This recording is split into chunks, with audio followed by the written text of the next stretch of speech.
On va donc maintenant implémenter la validation avec Laravel précognition.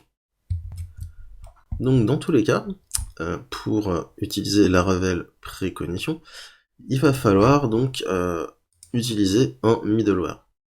Donc ce middleware qui s'appelle handle precognitive request. D'accord?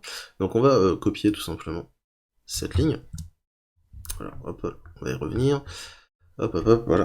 Je copie la ligne, tout simplement, et je vais aller dans mon fichier de route, web.php, et dans ce fichier, ce que je vais faire, c'est que pour ici la route put account, c'est-à-dire pour mettre notre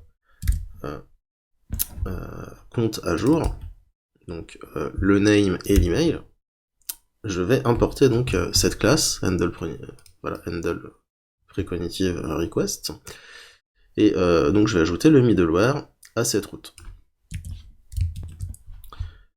Et donc ce qu'on va mettre en place, c'est tout simplement ici, quand on se trouve dans social, ici on va mettre en place Laravel précognition sur ces champs-là, sur le champ name et le champ email, pour valider en fait avant qu'on ait appuyé sur le bouton envoyer. Vous verrez, quand on va sortir du champ, eh bien on aura les messages d'erreur s'il y en a qui vont apparaître tout simplement. Donc là on va retourner dans index account, donc c'est dans le JS, account index.view. Et là, on va avoir en fait un conflit avec le useForm de Inertia.js. Si on va dans la doc, on nous dit qu'après il va falloir importer, alors je vais aller pour Inertia et View, ok. On nous dit qu'il va falloir importer useForm, voilà, mais useForm de Laravel précognition View Inertia, et non pas useForm de, comme on l'a importé ici, Inertia.js View 3. Donc ce que je vais faire, c'est que je vais importer useForm, mais je vais le renommer. Alors import use form as, je vais l'appeler précognition form, voilà, précognition form. Ça me paraît bien comme nom. Et donc c'est, pas faire d'erreur, je vais aller tout simplement ici. Voilà, prendre ceci, Laravel précognition view inertia. Hop, voilà, donc j'ai maintenant mon useForm, mais au lieu de l'utiliser en useForm, je l'utiliserai en précognition form. Donc, pour l'instant, j'utilise forme de useForm d'Inertia pour valider mon formulaire, donc je vais commenter cette ligne. Ok.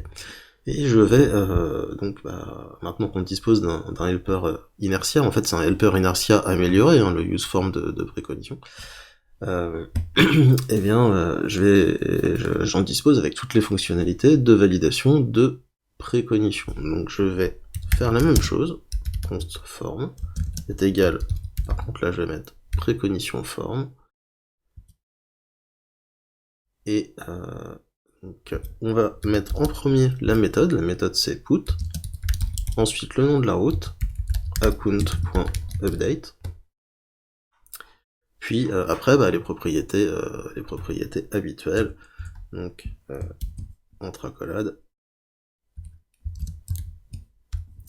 et donc on a exactement la même chose qu'ici qu'on avait à cet endroit, donc name, ok, je vais recopier ça, on va décommenter cette ligne, voilà, et donc là on a notre précognition form qui est prêt à être utilisé. Je vais juste faire une modification, je vais créer une fonction pour submit, donc const submit est égal à fonction, hop, et là on va faire un form.submit. Ok, une fois que j'ai fait ça, pardon, je vais pouvoir me rendre sur mon formulaire, alors non pas le formulaire d'avatar, hein, le formulaire ici, form.put account update. Je vais commenter cette ligne, et tout simplement faire un form at submit.prevent est égal à submit. Voilà, donc là je ne referme pas la valise form, elle est déjà fermée à la fin du formulaire. Voilà, donc là je peux aller essayer ma validation, on va aller voir ça. Ok, par exemple là je mets un espace, je sors du champ, donc là rien ne se passe, donc bien évidemment il y a un souci. Et donc pour remédier à ce souci, bien évidemment j'ai oublié ici, pour les erreurs donc vModel, en fait il faut faire at change est égal, et là il faut faire form.validate Voilà, c'est comme ça qu'on fait name. Voilà, donc le champ ici, name, form.validate name. Donc là, on va faire la même chose ensuite pour l'email. Donc je vais le mettre ici en dessous de vModel, voilà, form validate email. Donc pour ce champ, tu me fais la validation de précognition. Voilà. Ensuite, c'est ici, il faut changer pour les erreurs. C'est form.invalide. Donc si c'est invalide pour le nom, on va faire la même chose pour l'email. Ici, isForm.invalide pour l'email. Eh bien, on affichera donc les messages d'erreur. Donc ici, on check. Au changement, donc c'est-à-dire quand on va sortir du champ du formulaire, par exemple, eh bien, ça va déclencher la validation de précognition, et si ce champ est invalide, par exemple là pour l'email, eh bien ça nous affichera l'erreur pour l'email. Ok, donc je vais réactualiser, et je vais mettre, voilà, je vais faire un espace.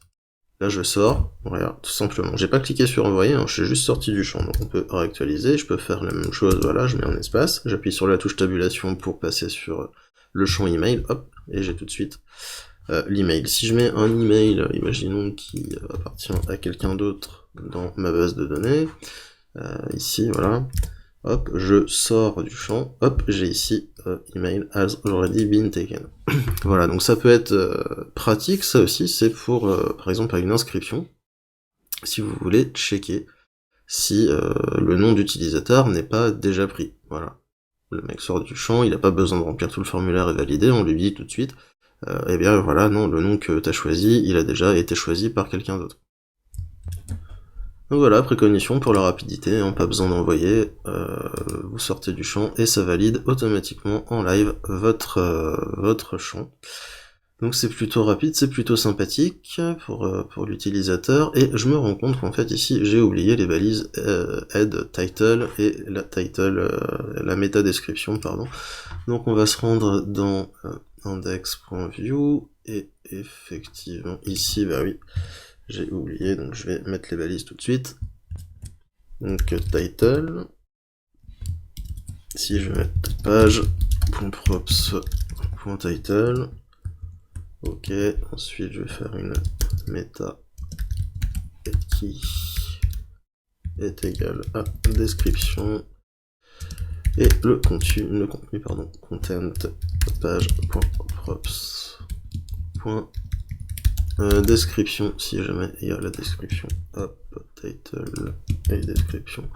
Très bien, je referme, ok, je reviens, et effectivement ici j'ai mon compte, puisque c'est ce qu'on avait défini donc comme titre dans le contrôleur. Voilà, bah écoutez, ceci étant fait, on va passer à la suite.